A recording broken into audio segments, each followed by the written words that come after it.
দেখেই বুঝতে পারছো জন্মদিন নিয়ে চলে এসেছি আজ। জন্মদিনটা এতটাই স্পেশাল ছিল, স্পেশাল মানুষটার আমার।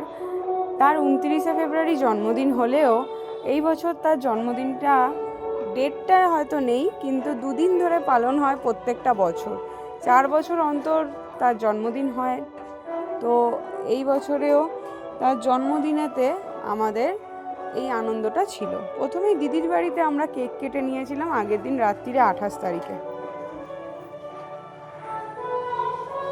তারপর পরের দিন সকালে আমি আর মা মিলে রান্না করে নিচ্ছিলাম তার জন্মদিনের স্পেশাল লাঞ্চের মেনুতে। তো এই রান্নাগুলো তো আপাতত হয়ে গেছিল, তারই কিছু ভিডিও ক্লিপ তোমাদেরকে দিয়েছিলাম। তারপর গোপাল দাদাদেরকে আর আমার অন্নপূর্ণাকে পায়েস দিয়ে তারপর তার জন্মদিনের সাজানো কেকের জায়গা এবং সব কিছু সাজানোর পর সবার সাথে ছবি তুলে তারপর সে কেক কেটে নিয়েছিল। আর আমাদের সন্দেশও তার বাবার সাথে বেশ বসে কেক কেটে নিচ্ছিল আগের দিন রাত্রির থেকে।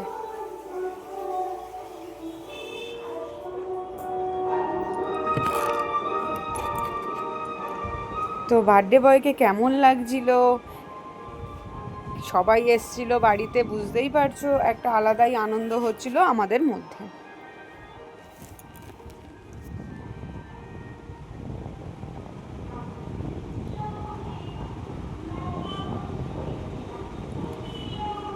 কেকটা আমি নিয়েছিলাম প্রত্যেক বারেই আমি আমার কেক অর্ডার করি দিয়া নামে একটা বোনের থেকে। তো ও খুব ভালো কেক বানায় আর আমাদের খুব প্রিয় এবং পছন্দ। তো এটা ছিল লাঞ্চের মেনু, দেখে নাও তোমরা চটজলদি। আজকে বার্থডে বয়ও বসে পড়েছে লাঞ্চের মেনু নিয়ে তার দুপুরের খাবার খেতে। মায়ের হাতে পায়েস দিয়ে তার শুরু হচ্ছে লাঞ্চের মেনু। আর সেও তার ছেলেকে প্রথম খাইয়েই তারপর খেয়েছিল তার জন্মদিনের খাবার।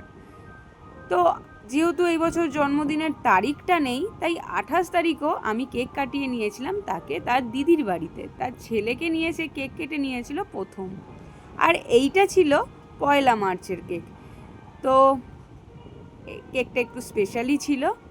আর সবার সাথে সুন্দর মুহূর্তটা আমি ক্যাপশনে নিয়ে নিয়েছিলাম তোমাদের সাথে। তো সুন্দরভাবে কাটুক ওর নতুন বছরটা। Happy birthday.